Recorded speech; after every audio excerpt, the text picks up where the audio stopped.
Yes, welcome everyone. Thank you, first of all, for joining us, for gathering with us. Before we get into our conversation, we want to set some intentions and make it clear why we are here and make some guidelines clear as we hold this space together. So first and foremost, we want to state unequivocally that Black Lives Matter. There's no debating this statement. And if you do not agree with this statement and the sentiment of this statement, we kindly ask you to leave. And as we talk, we encourage you to chat with each other in the box if something resonates with you. But there will be we do not tolerate in this space any form of racism, sexism, transphobia, homophobia, ableism, or any other form of disrespect of our identities. But if you hear something that resonates with you, we also encourage discourse and disagreement as long as it's coming from a place of respect. And we're going to open it up for questions in the last 10 minutes.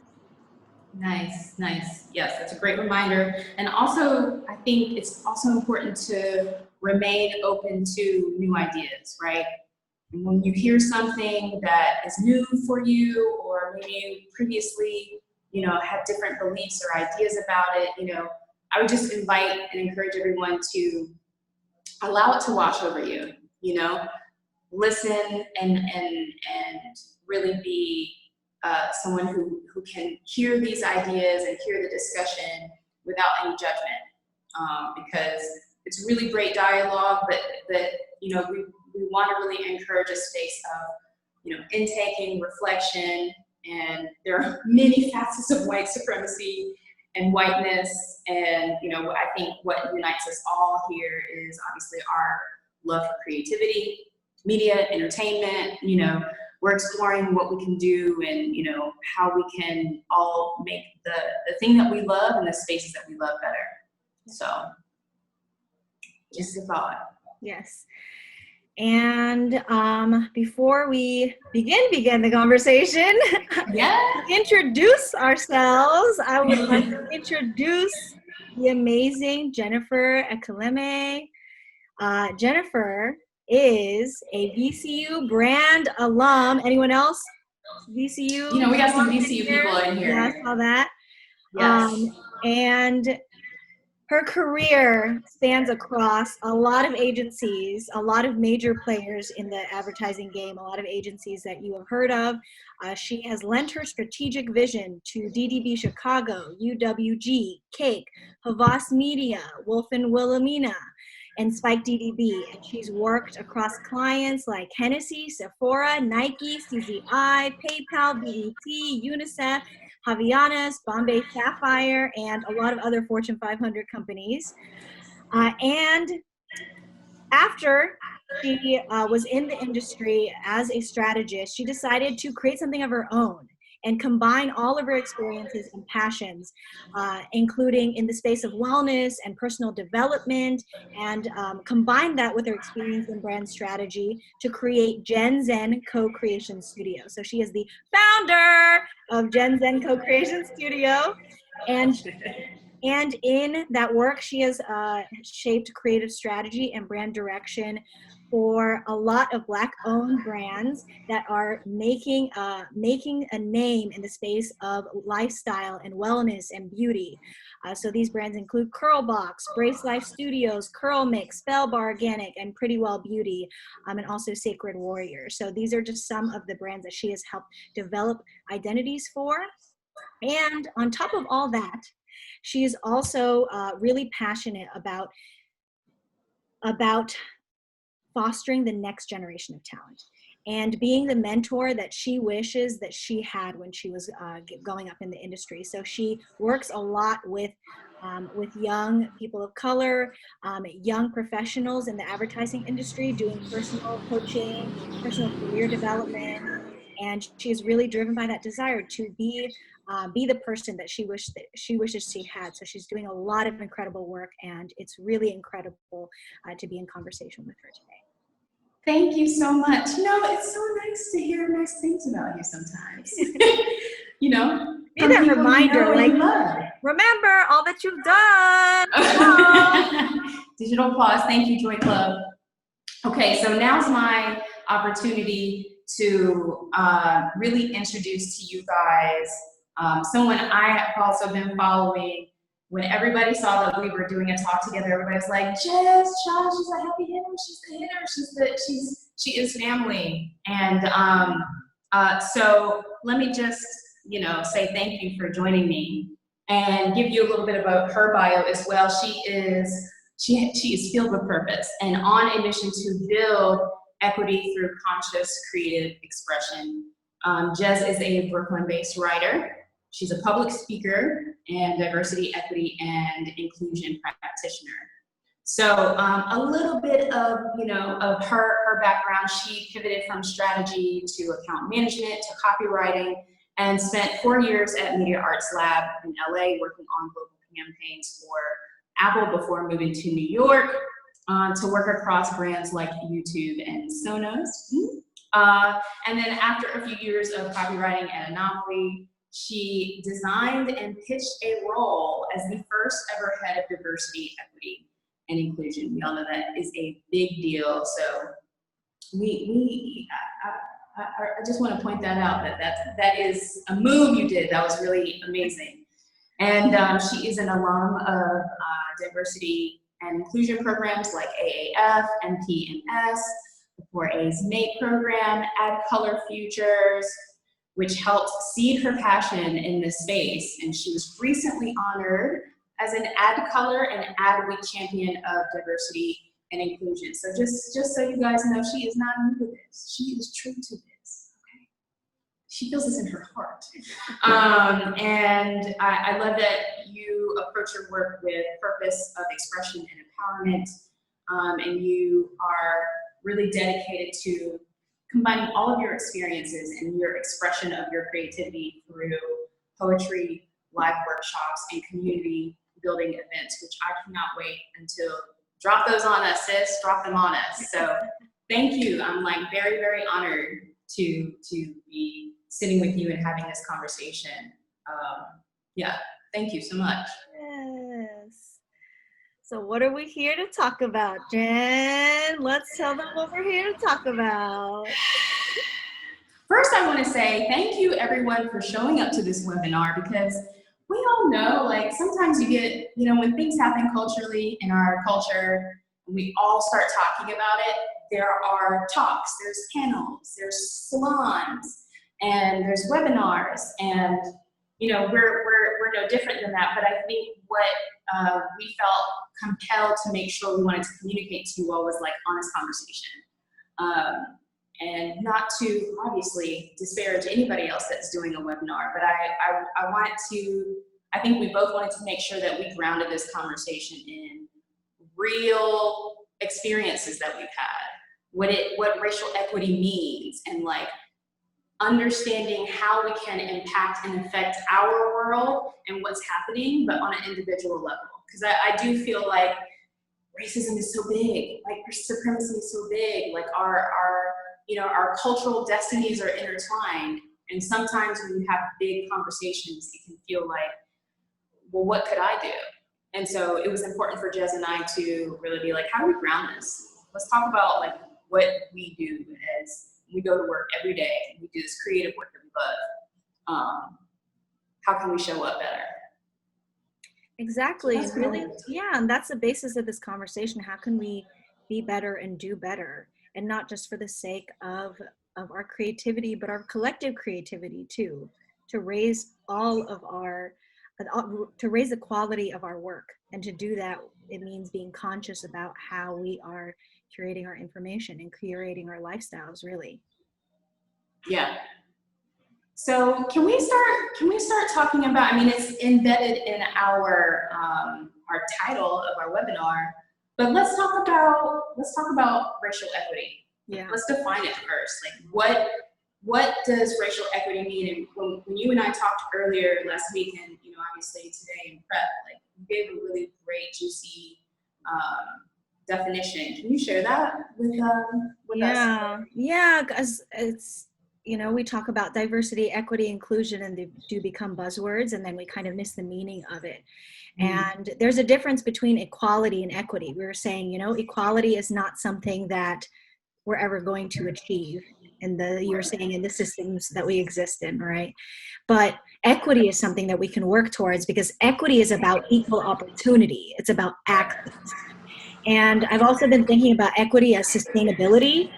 When we create equity, we are creating sustainable environments. And racial equity is creating equal opportunity and access across all racial identities.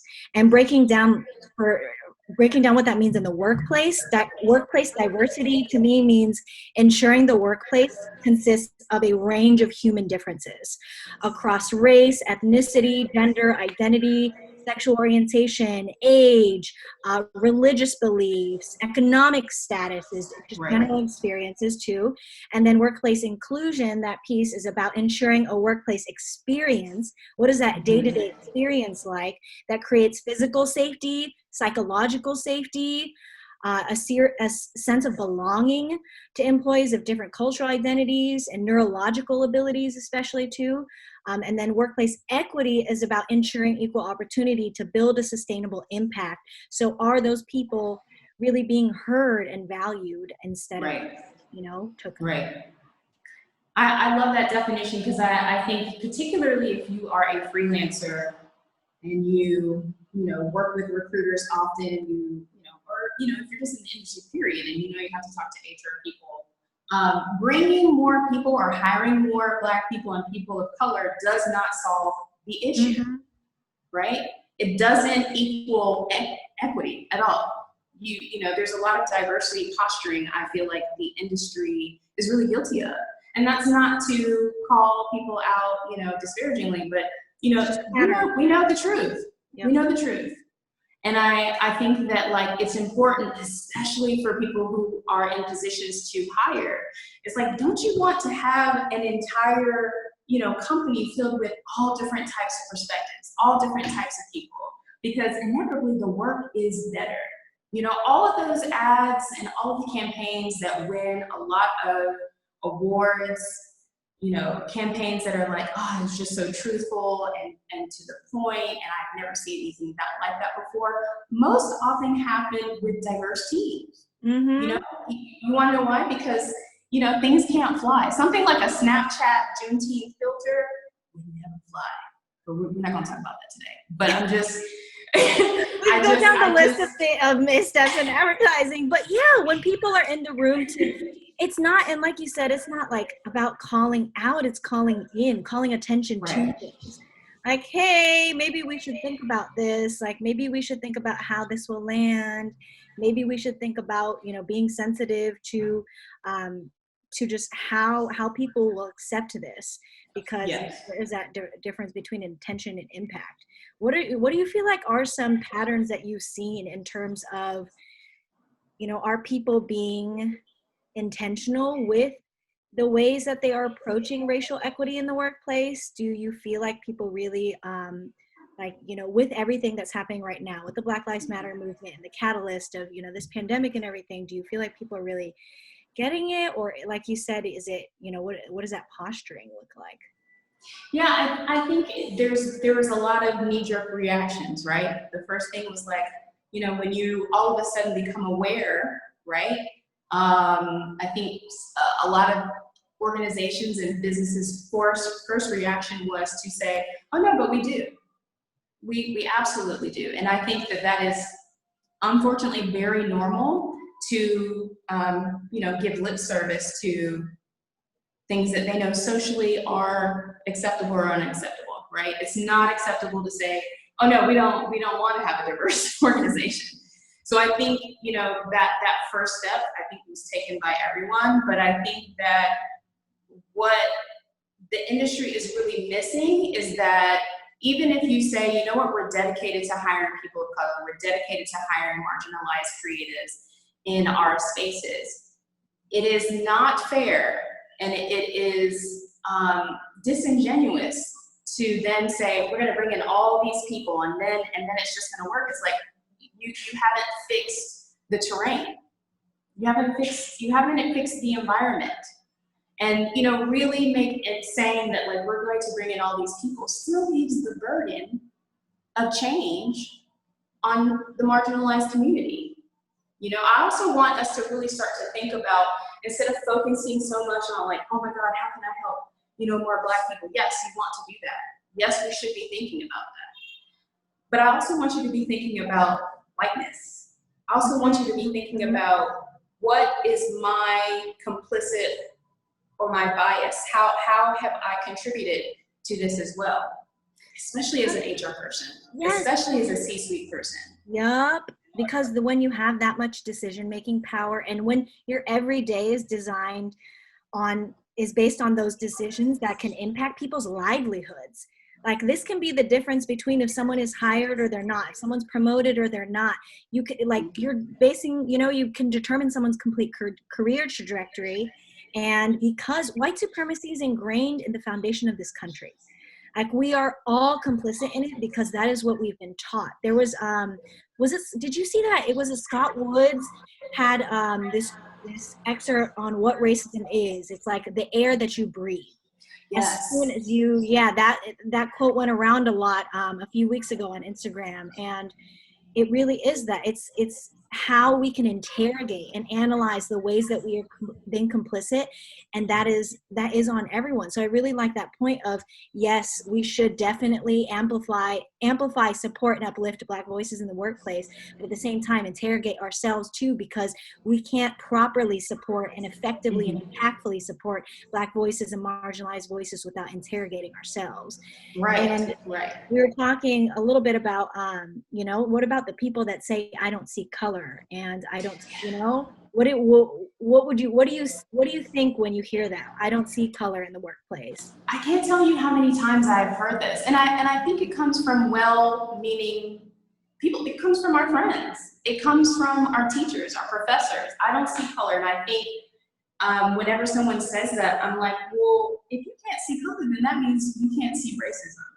And you're effectively tapping out of a reality that is very real to most people in America. You know, like it's not, I think it's a irresponsible way and a strange virtue signaling that misses the mark. You know, it really does. It misses the mark, and I think if we really think about, how do you want people to recognize you? Do you want people to recognize your humanity? You know, as creatives, I think we had talked about this earlier, we definitely did, that it is important to listen and be a witness to your colleagues and your coworkers. Like, as creatives, we have this really unique opportunity to develop creative, to inspire other people, to shift culture, change perspectives.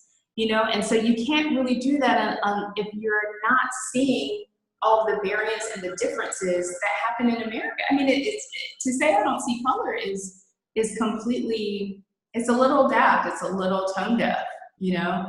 And so I hopefully, you know, as we continue through everyone's kind of like awakening and expanding of our consciousness around racial injustice, racial bias, like, we can all make the conscious decision to say, you know what, I'm going to remove that vocabulary, those words from my vocabulary. Yes. Because it's not true, you know? And I think if you were well-meaning enough at the time when you used it, then I think it still holds true that now that you have been confronted with new information, that, you know, it's good to say, okay, all right, racism exists. Now, how does this show up how does this show up at work? How have I been complicit to it? Yeah, because we need that baseline. We need that baseline acknowledgement. And it's also like, if you don't see color, what a boring world that you must live in then. Because you're seeing in black and white then, like, or you're not seeing the beauty that there is in different cultural identities, and how much we can learn from other cultures, and how much history there is that, you know, I feel like a lot of what's going on online right now is about Black history, and Black history is American history.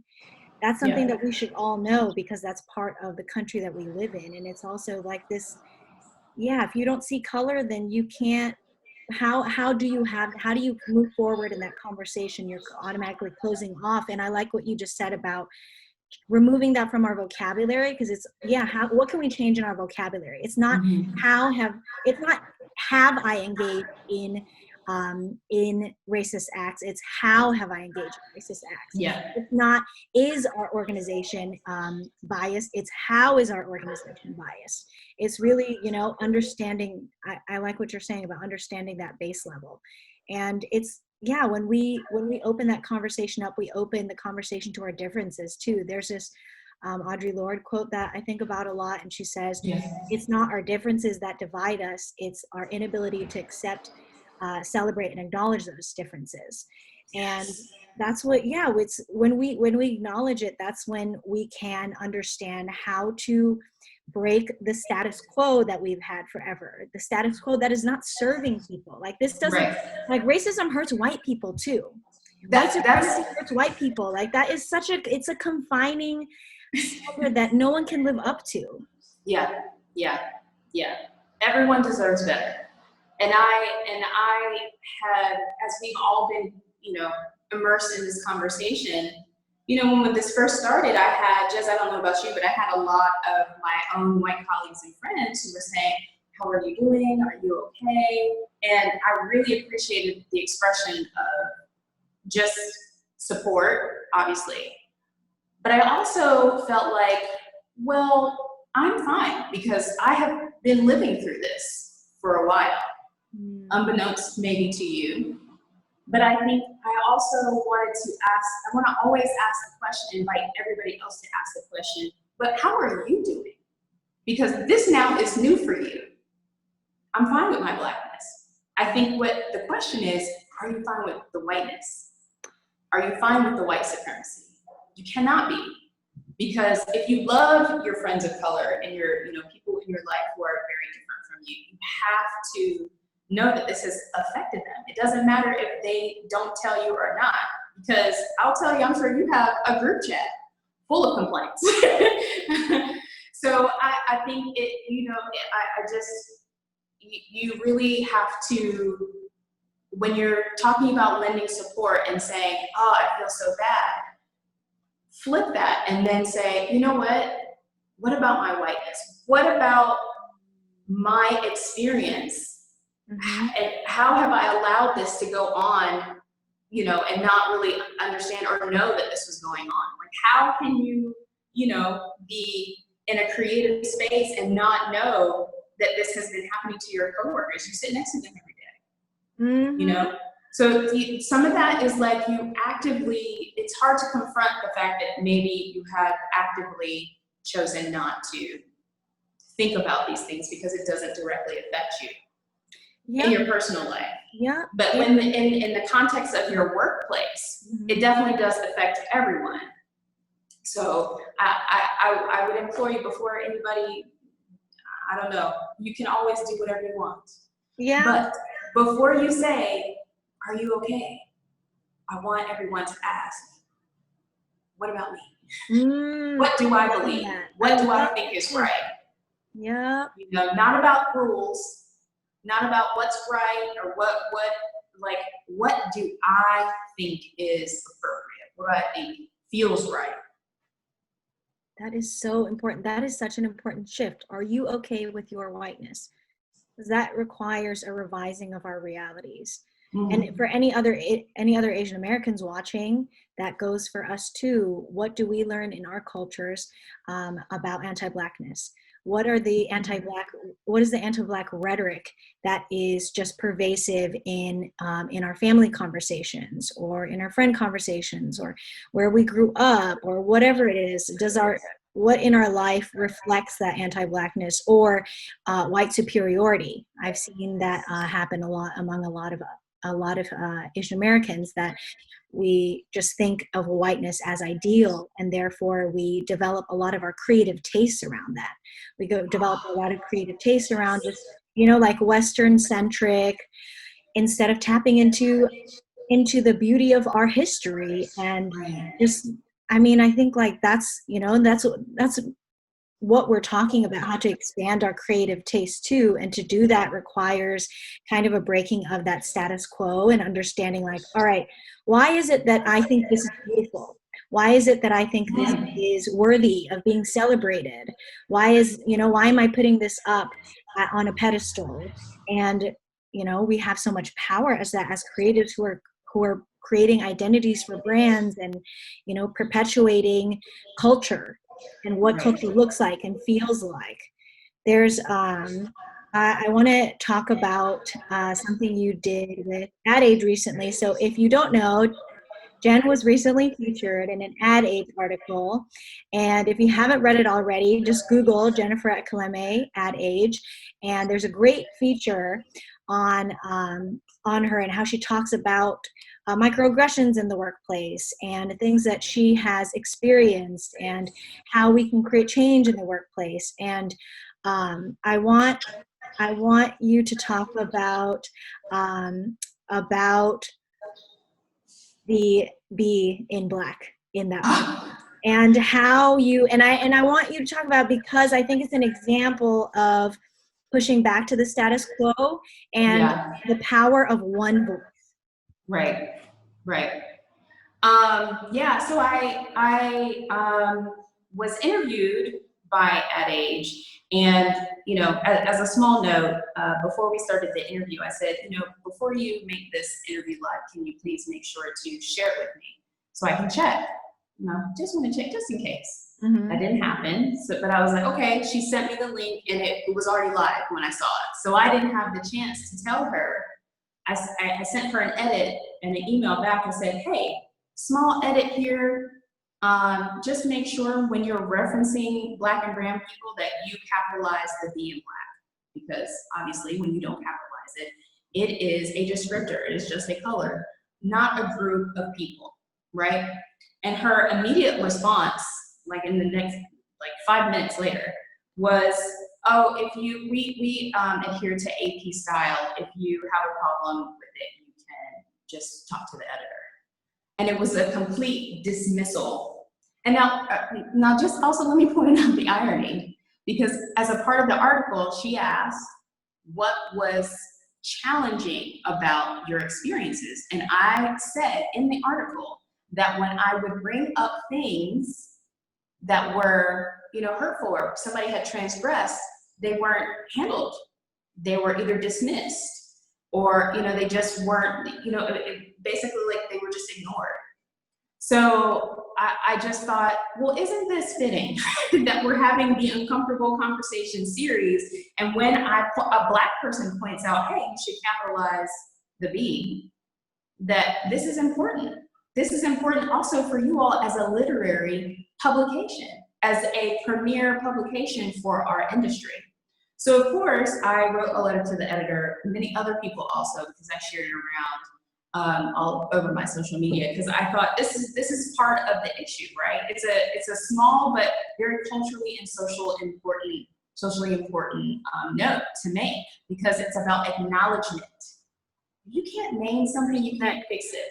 Yeah. If you don't name specifically what it is, you will start to build solutions around the thing that you don't name. And so then where do we go from there, right? So it's important to, again, consciously and mindfully hold people accountable. It was not about me calling them out, but holding them accountable. If you are going to have these conversations, my God, get it right. Yes. Get it right. And, I look forward to, so what ended up happening was about a week later, she emailed me and said, so we have, I just want to let you know, we have, as a team, reviewed it, and we have now changed our style guides so that when we refer to Black and brown people, we capitalize the B. I have updated it in the article. That was it. And so I thought what was really interesting is that, okay, so are we not going to talk about this? I felt like it was a missed opportunity for Ad Age. Again, this is our industry's paper. Yep. This is what goes here, what we talk about here sets the standard of what we talk about, what we feel like is acceptable. And so them not saying, we made a decision to capitalize this, and actually saying, this is why we did it, it's like supporting quiet racism. Yes, it's perpetuating that silence. And what you did, like what you did was there's so many people who are in similar situations where they're like, okay, this isn't right. Like, I know this isn't right. Right. Like, this doesn't feel right. This doesn't look right. But yet, when people bring it up, they're given the, oh, but this is how things are. And that's why we are where we are, because that's what the conversation has always been.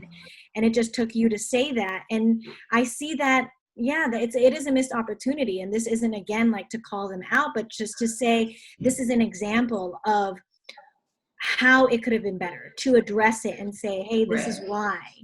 And then also, I think it's important to credit Black people and Black voices and Black women specifically.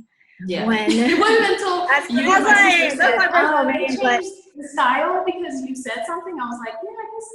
Oh, I've been so used to being in environments where, like, if something happens and you're like, it's just because this is wrong. It's not because you're trying to take credit. It's just like, this needs to be fixed. It's not that hard. Right. It's not that hard to be good to people. Yes. Yeah.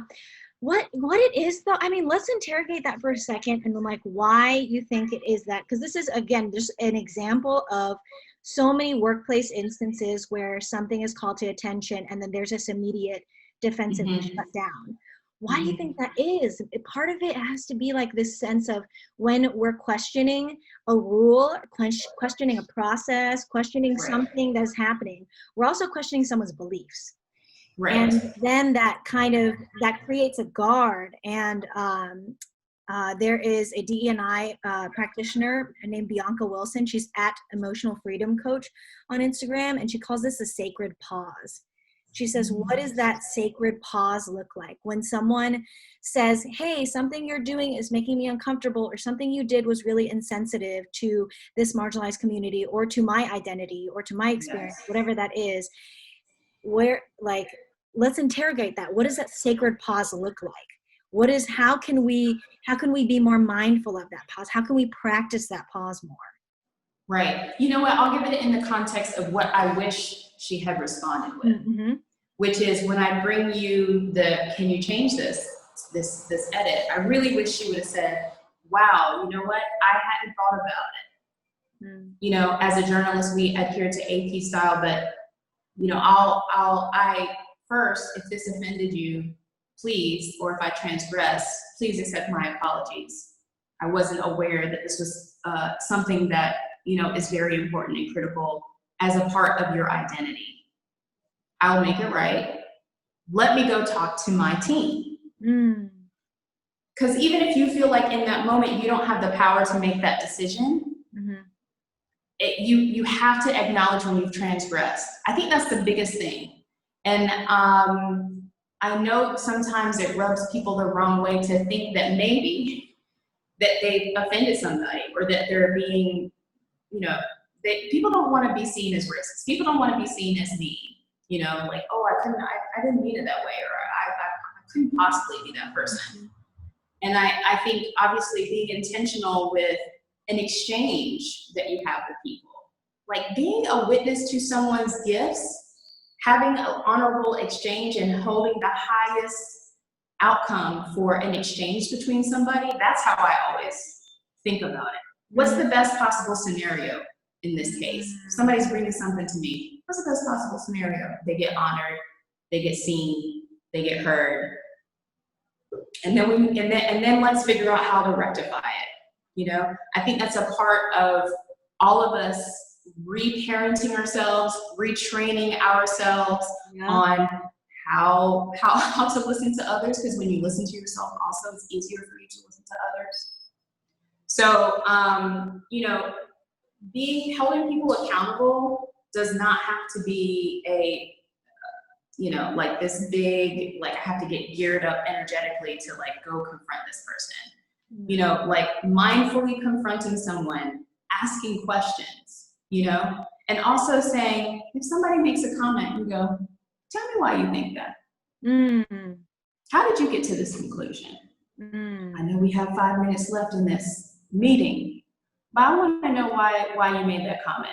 Did you feel comfortable enough with me to say it? Or did you actually say it out loud because you want me to be convinced also of your beliefs or your perspective? I just think questioning, Yes. curiously questioning people for the sake of understanding a thought process without it feeling antagonizing will arrest people in their thoughts, right? Will hopefully get people to think and be more intentional with the language that they use with other people. Yes. Yes, because that's about, active listening and approaching discomfort with curiosity instead of judgment. Yes. Instead of jumping to that judgment and jumping to that defense, which I totally understand why. We live in a society and exist in corporate structures where that is encouraged, and that is how we are promoted, and that is how we are rewarded, and that is how we get into leadership positions, by just defend, react. But then where's that accountability, that responsibility, that sense of saying like, hey, let's ask the questions together. Let's get curious about it. Or if someone is asking me questions, I think that's something really powerful for people of color to do when they are feeling voiceless, to kind of reflect that question back. Like, why do you think this is? Or can you help me understand why you made that decision? Why that decision was made?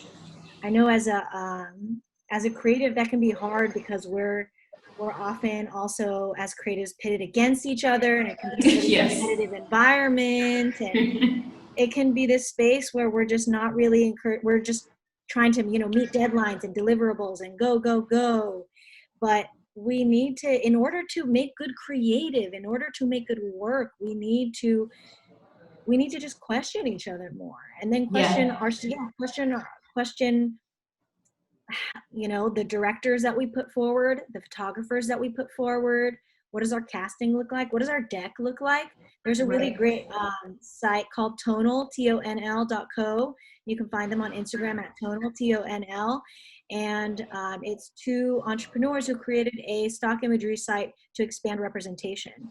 Because if you type in, like in Google or Getty, like happy family is very white and heteronormative and cisgender, and it's, so they're on a mission to change that, and I think it comes from changing.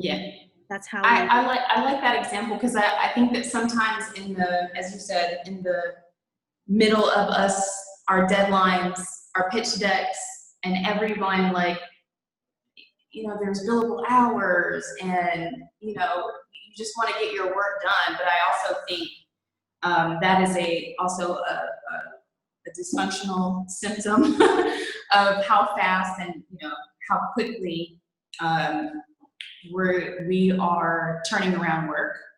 And I also think that it behooves us to give ourselves more time to really work with creative, work with language, work with, and so that requires some time. I mean, as you become better at your craft, it also becomes easier for you to concept. But I also often think about my own observation of the creatives I used to work with in portfolio school at VCU Brand Center. And, having all these different people come together, and you wrestle with an idea. And sometimes it takes all night. It takes all night, and I bring this up because I want to anchor what we're talking about in terms of racial equity. There's an exercise that we used to do at Brand Center. It's a class that we took, which was you would pick some obscure or subversive culture, something you didn't know anything about. For me, it was bodybuilding. I didn't know anything about it, nothing. And you just dive in. You figure out, what are their lives like? Why do they do the things that they do? And you do it with like a very thoughtful and curious, intention, because you really want to deliver a presentation that is like phenomenal, right? And I find that as creatives, when you get assignments, you're like, okay, we're going to sell all words, or we're going to sell a shoe? What does it mean? Who is this person? And quite often I find that there is so much rigor applied to our work, but not rigor applied to the people that we're creating with. Let's get serious and like really interested about the people that we're working with. You really should, not should, because I often want to be careful about saying should, but I think it makes your lives richer when you're like, all of a sudden, I didn't know anything about queer culture. I didn't know anything about, just Stonewall. I didn't know anything about Tulsa. I didn't know anything about Wilmington, North Carolina, all being like a Black town. I didn't know that Black men go to barbershops to relieve stress, to exchange ideas. That's their parlor. Yeah. And I find that if you are creative, to me, you have a responsibility to yourself first, but also to the people that you work with to be open. Mm-hmm. Because when you're open, your ideas and you're co-creating with people, it does make the creative better. I have seen it firsthand. Yeah. It really is our duty to educate ourselves and be interested and curious so that we come to the table with creative, knowing that we really have genuinely thought through things, right? Mm-hmm. But if you're an HR person, I don't want to leave HR and recruiters out because they are also gatekeepers. Yes. It is imperative when you are thinking about, okay, I have an assignment, I have a search assignment. I need to, make sure that I'm looking at diverse candidates. And, I have to hire a creative team. Like, look for somebody who's worked in music. Look for somebody who has unconventional, experience. Let me tell you something, there's no problem with the pipeline, y'all. There's not a problem. Mm-hmm. There's no problem with the pipeline. There's a problem with the way people are looking at. Yeah, I promise you there's no. Here's an example. Do you think that Snapchat would have made that filter if somebody Black was actually on the development team? And not just that, someone who's Black and in an environment where they feel safe to speak up. If they would have said, you know what, instead of making a filter on Juneteenth, you know what we're going to do? We're going to open it up to any Black coder, developer, creative. We're going to open up 1,000 slots and have people create a filter. And whoever makes the best filter, we'll show them. I would bet you one, they would find thousands of entries confirming that, in fact, there is not a pipeline problem, but also amazing creative that does not serve up Black pain as a filter for consumption. Yeah. So really, it's just something to think about, Yeah. So as a creative, it's also like understanding, let's say like whoever that person was, the creative was in charge of that, being okay with passing that opportunity to someone who will understand the brief better. Because I think right now we're seeing more and more brands say, oh, we want a brief that speaks to the queer community or the Black community or the women or whatever it is. They're getting more and more, the briefs are getting more and more specific because people want to see more and more of that. I think the demands are kind of changing, and people, and especially with, Twitter, people calling things out on Twitter, they know that, okay, people are watching. We have to make sure that we're being mindful of everything. But if you're creative on that, it's kind of up to that creatives to say, is this brief for me? Is this something that I know that I can speak to? Or is this something where I should advocate for someone else? Should I advocate for someone else to be on this? Or is it it's kind of up to us to have that, go through that. That's really powerful too. Yeah. Because that's collective responsibility. Yeah. Exactly. That's sustainability. Right? And that's not to say like only, if there's like a brief for, Asian American culture or Asian Pacific American Heritage Month, only Asians can work on it, though that would be ideal. But if they're not, then what can you do? What can we do? Like you said, to be, how can we seek that perspective and understand that if someone is it's that balance between, yes, if someone is living it, they're going to have more insight, but that also doesn't make them an expert. That doesn't make them a monolith of, their experience is not a monolith. So there's layers to it, but yes, a case in point, we should definitely be mindful of the opportunities and understand that, when to speak up and when to pass the mic. Yeah. So I want to time check us. We're at about 4:53 right now. I want to make sure there's a lot of questions. And I feel like maybe we should see if there's a question that we can get to, that we can, maybe one or two. Okay, let's see.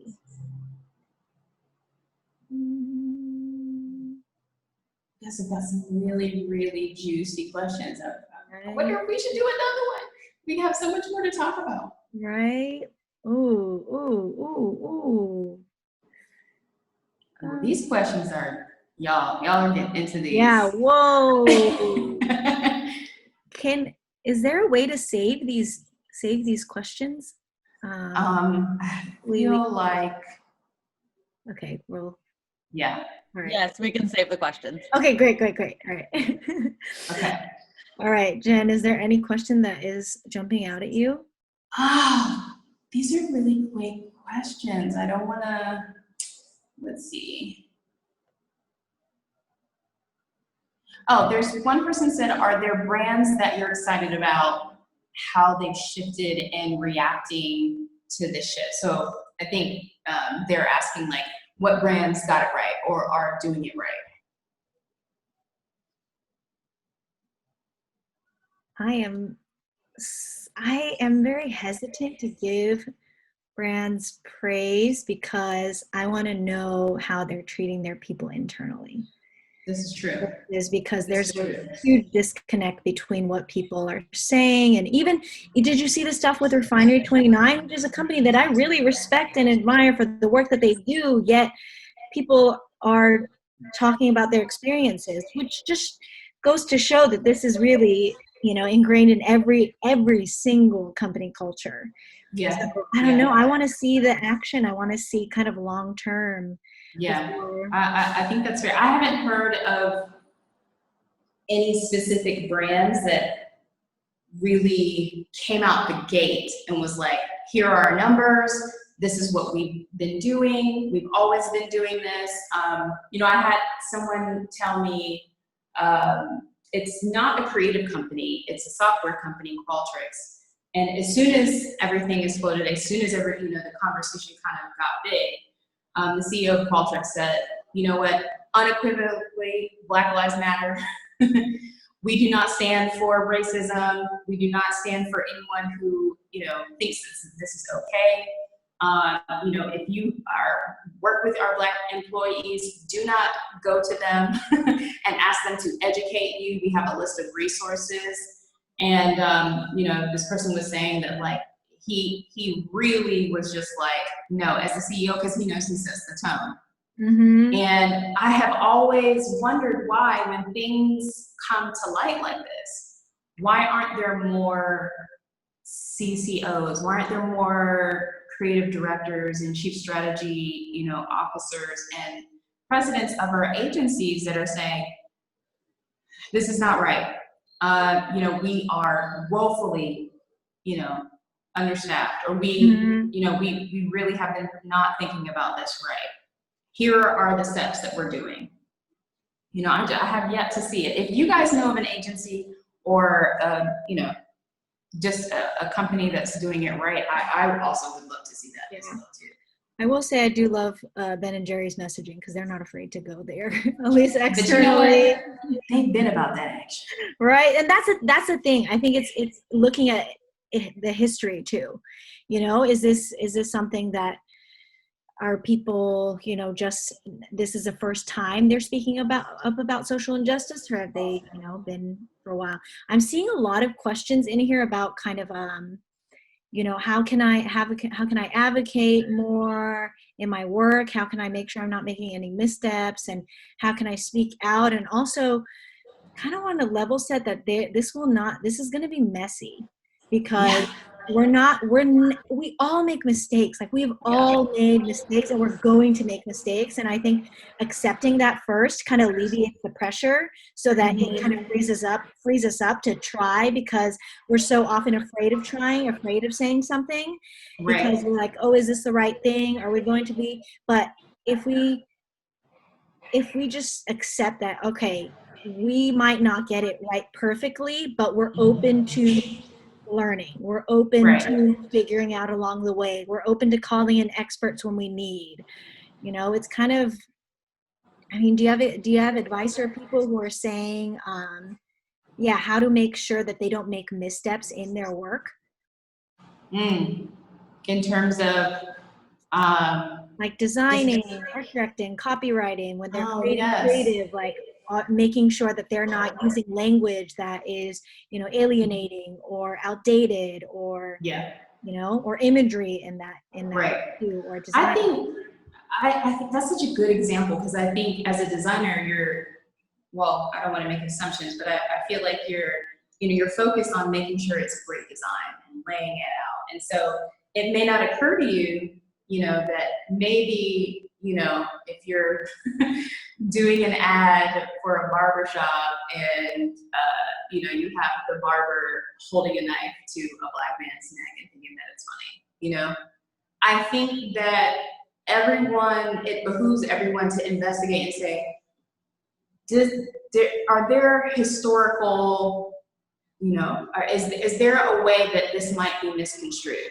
And not in a way of policing, but is this a good reflection of the idea and concept? Does this hold them in a great light? Is this true? Is this statement true? Where did I get this really quick, funny line? Is it based off of stereotypes that I thought was funny? Because oftentimes, you know, when you, I'm sure as, you know, once you get the brief and the writer comes back and it's like, you know, there's all these lines that everyone has to review, and you're like, that one right there, that one stings a bit. Where'd you get that from?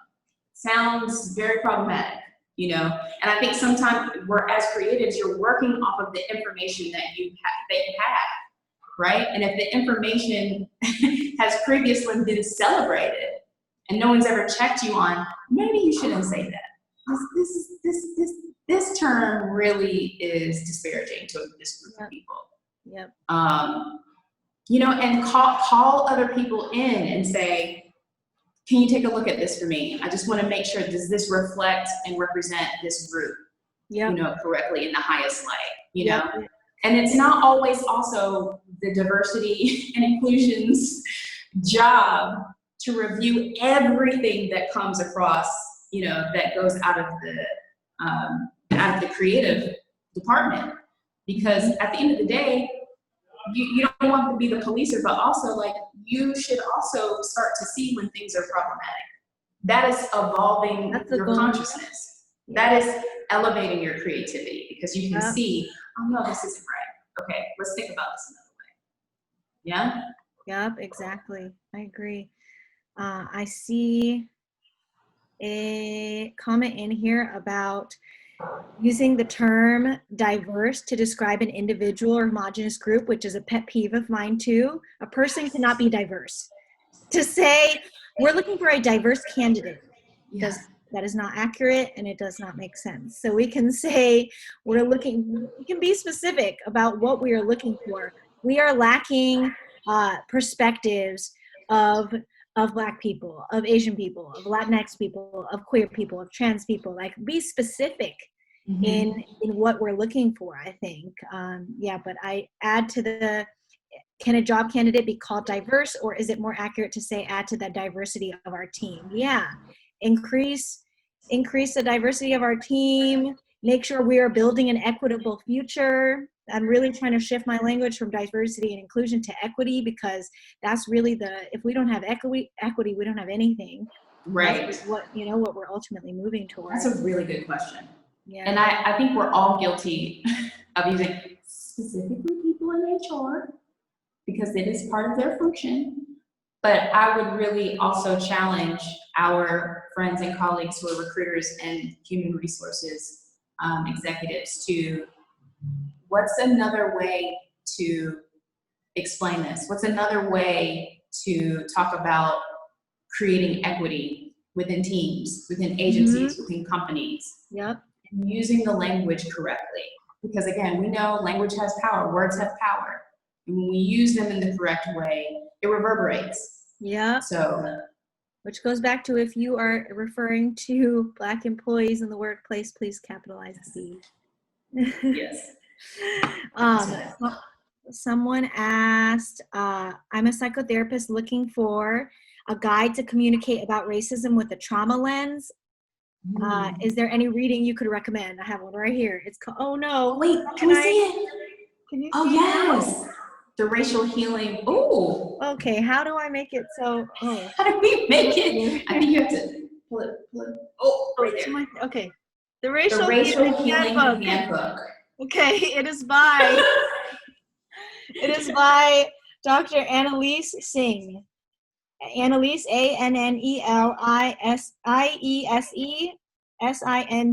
Annalise Singh. She is a queer South Asian licensed counselor, and does a lot. This is about practical activities to help you challenge privilege, confront systemic racism, and engage in collective healing. And I love that question because I'm really passionate about approaching racial trauma through the lens of healing, and yes, like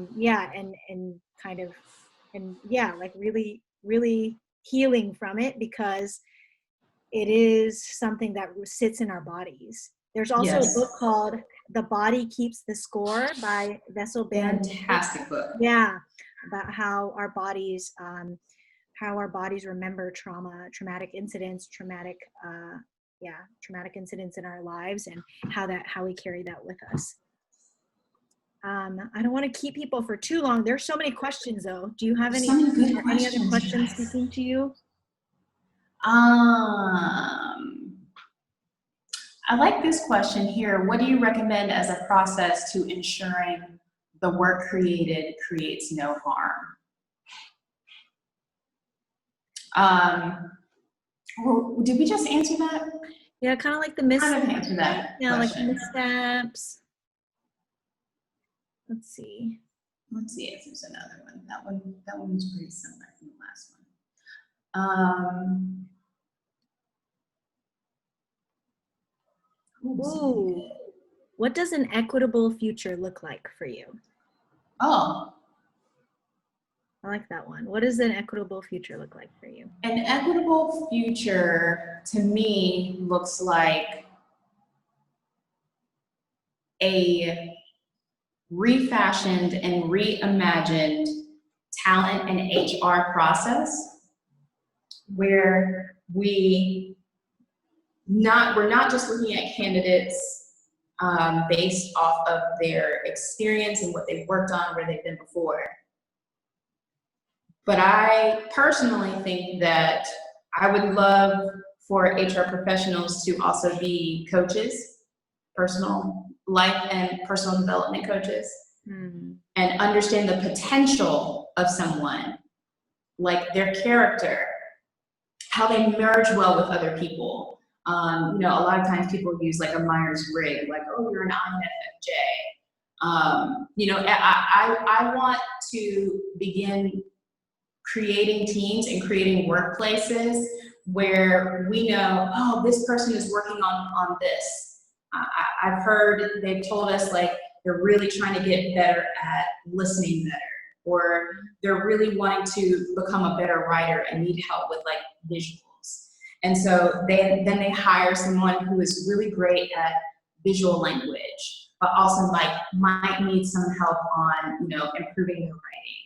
And so it almost sounds like, oh, are you trying to turn workplaces into learning grounds or universities? And it's like, but we're already doing that. We're already learning from each other every day. It might just not be intentional. But it would be really interesting to say, okay, everyone gets an equal shot at this. But let's also think about our work as learning communities so that we can come just as we are. Right?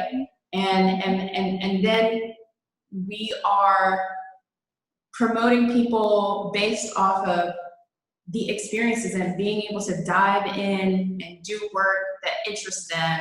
And I don't know, the competitive nature also of our current environment, I feel like impedes equity. And so it's a hard question for me because there are things that need to be unlearned and dismantled and refashioned before we say, what does an equitable future look like? In the very near future, I think it's taking off the blinders and of hiring and looking for outside sources, and maybe having a new approach to search and bringing in new, fresh eyes to look at candidates.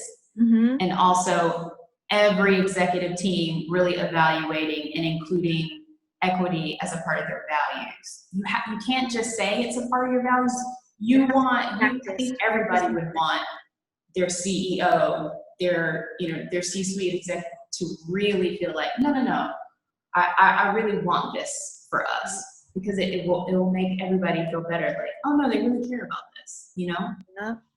What does it look like for you? I think an equitable future for me is a future where people are able to fully exercise their gifts. You know, like when we have, like, I think about, you know, my identity as a bisexual, pansexual, second generation Korean American living with chronic depression, anxiety, and ADD. Those are so many parts of my identity, but I don't get to bring all of those to my work. Right. Yeah, that could, because like those, you know, it allows me to see things from a different situation, different lenses. What if we were all able to do that? And I think that's part of why I wanted to get into diversity, equity, inclusion, because that's a space where I can bring all of myself into this work. I want everyone to be able to. I want everyone to be able to get paid for their unique perspectives, because we all have perspectives that no one else has. And also what you just said reminded me of, there's something that we'll send out in a recap and reading resource, but there's if you Google characteristics of white supremacy culture, there's this incredible read that goes through all the like what it looks like. White supremacy culture looks like an action. It looks like perfection. It looks like either or thinking. It looks like, you know, a lot of things that we've discussed today, but it's really, when we can identify it, then we can really change it and understand how to build from there, how to build equity from there. I want to be mindful of time, so maybe one more question, and we'll keep it quick. But I saw this in the chat, and I think it's really important. We can share some language people can use when they have a specific brief tailored towards reaching Black people, LGBTQIA+ people, or a specific demographic. How do you properly ask people in your agency who are better equipped to tackle the ask in a way that's not burdening them or throwing more tasks on them? I think that's a beautifully worded question that really taps into what we've really been covering through this conversation, like bringing empathy into the workplace, bringing humanity into the workplace. And you can say, hey, I know that, first, like, everyone loves a compliment. Everyone loves like some flattery, like, hey, I know that I see you as a thought leader in this. I know that, you know, and be specific about, I've seen you speak about this, and this. Like, why are you even reaching out to them? Because they have probably spoken up about this, because they've, you know, they have thought leadership on this. Hey, I see you as a thought leadership in this space. I really liked this thing that you posted the other day. Do you have bandwidth? You can use this language. Do you have bandwidth, or do you have space?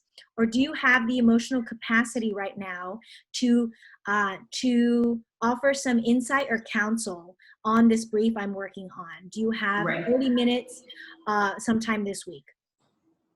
Do you have any other ideas of how that conversation could be approached? I feel like that's a perfect way to ask, right? And not are you interested in? Because we're interested in doing our jobs well. Everyone's always interested in helping. But I like that you really pointed out, do you have space for this? Are you open to me coming in and let's having an open dialogue and discussion? You know, is, it's basically knowing and understanding, like, yes, I have some learning to do, but, and I would love to have that learning from you, but I'm also very aware that, like, that takes emotional energy, it takes, space that I may not be willing to give, and it's okay if they say no. Yep. Yeah. Also. Leaving that space to say no. Yeah. And if you really, as nicely as you can, ask and they say, no, I'm sorry, I do not want to, it's like, it's not about, don't take it personally.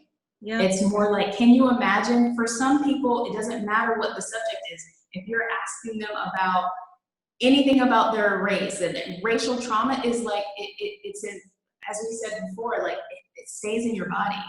And sometimes for some people, it's very uncomfortable to be talking about these topics at work. And also, you don't want to get pegged as like, oh, we have another Black project, or we have another, Black Right. freak. Can we Exactly. get the one Black person that we have? It's like, let's treat our, our colleagues with respect. Yes. Yes. So coming in with that intention of respect. Yeah. And of, coming in with that intention is important.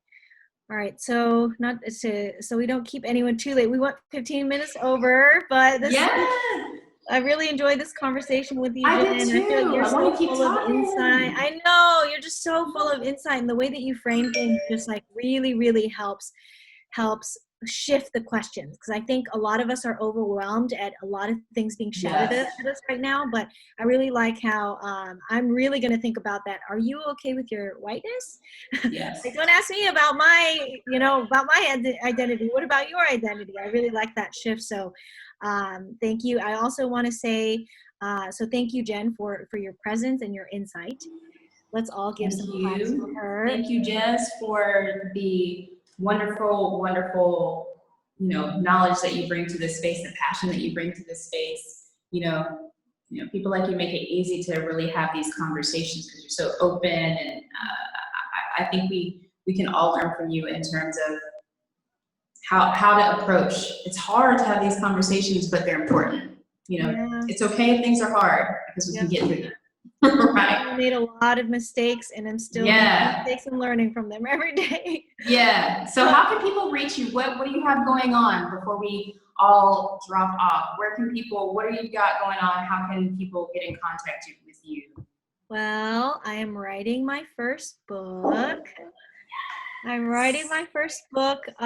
it's something like a workplace survival guide, career guide for young people of color, and it's based on all the mistakes I've made and lessons I've learned in my career, and all the things that I wish I knew, I wish someone told me, and the things that I didn't learn because I didn't have anyone teaching me. Oh my God, I can't wait for this growing book. up. Yeah, so write the book, sis. Write the book. Yes. I'm writing that book, and I'm looking for an agent and a publisher for that. So I'm going through the first stages of that process. So if anyone knows of an agent or a publisher that I could get in touch with to start that book proposal process, let me know. You can reach me on Instagram at Jezz Chung. Just DM me if you have any contacts or connects. Jezz Chung on Instagram, and I post my thoughts on identity, creativity, health, emotional health, equity on there. It's going to be a great book. Thank you. And Jen, how can people get in touch with you, and what are you working on that people can collaborate with you? I am currently, you guys can't tell, but I'm currently in Costa Rica working. I am always in a state of evolution and transition. You can reach me at _ Jen Zen with one N, JENNZEN _. Always working on creating a new solution for individuals and small to mid-sized companies who want to take a unique approach to transformation from the inside out. So I really feel very strongly that, like, diversity and inclusion, yes, it's great when we have programming and we get people to really talk about things, but to me the missing piece is the wellness piece, the relaxation piece, the vulnerability piece, and also really looking at the possibility of the future of work. And so I am working on, looking for companies who really want to take a really novel approach to fixing their vibes, to be very honest. Like, I want to be that girl that's the vibe tuner and really talk to people. I also have always wanted to be an in-house specialist at an agency where I can do personal development coaching on site. Because I have always felt that whether you work at a media agency or you work at an advertising agency, you always need somebody to bounce ideas off of. Was this email I sent okay? How should I handle the dynamics? It's feeling kind of weird. What should I do? Yep. And so I am working on creating that solution now. And so I'm in the middle of a bit of a transition, but I also do one-on-one coaching with young people. I also do strategy coaching with small startups.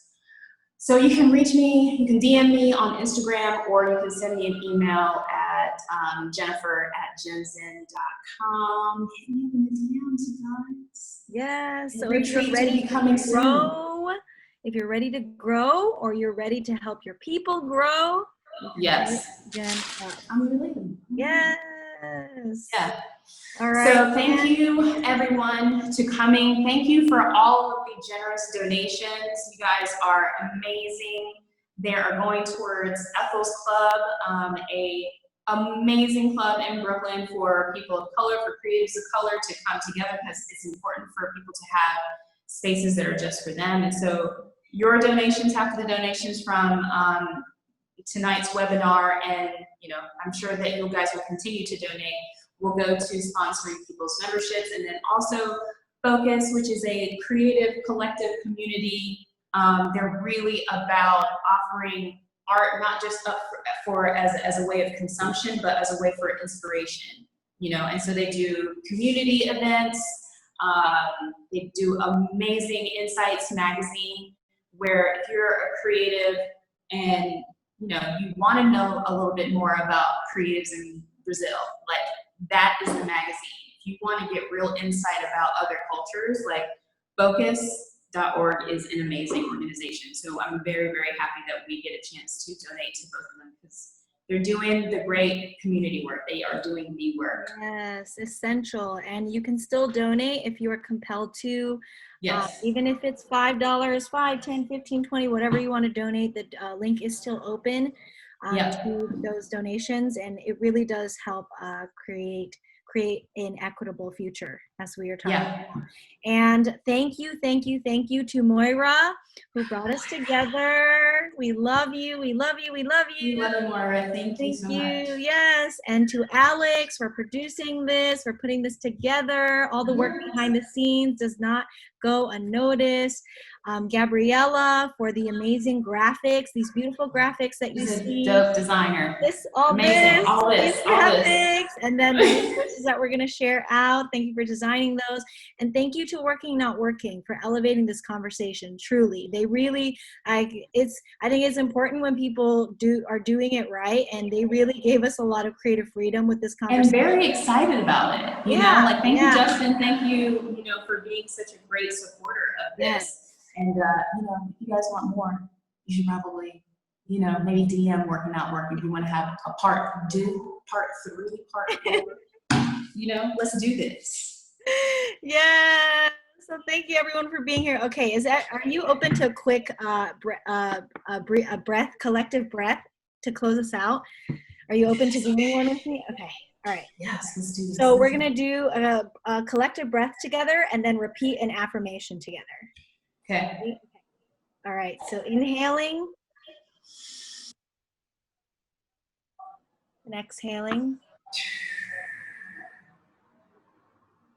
And as we breathe out, we can repeat this affirmation. An affirmation is a statement of truth. It is a statement of truth for everyone. And the more that we repeat this, the more that we believe it, the more that we program our subconscious minds to believe this, and the more that it becomes true. I believe in the power of my voice to create change. Would you like to repeat that? Okay. Sorry. I was like, I believe in the power of my voice to create change. Yes, I hope everyone watching is repeated that also. And yes, that is. Thank you, everybody. Yes. Thank you for your wonderful questions. Thank you for your engagement. We will also have a replay of this. So send it to your friends, send it to your managers, send it to your senior management, send it to your parents, send it to your friends. Thank you so much for making that working for all 240 people that entered and all 111 people that stayed to the very end. We're going to share a resource slide as our closing outro here. So thanks so much to Jezz and Jennifer. That was amazing and much needed in our community and many communities around the globe. So thank you. Thank you. Thanks, guys. Thanks, everyone. Bye.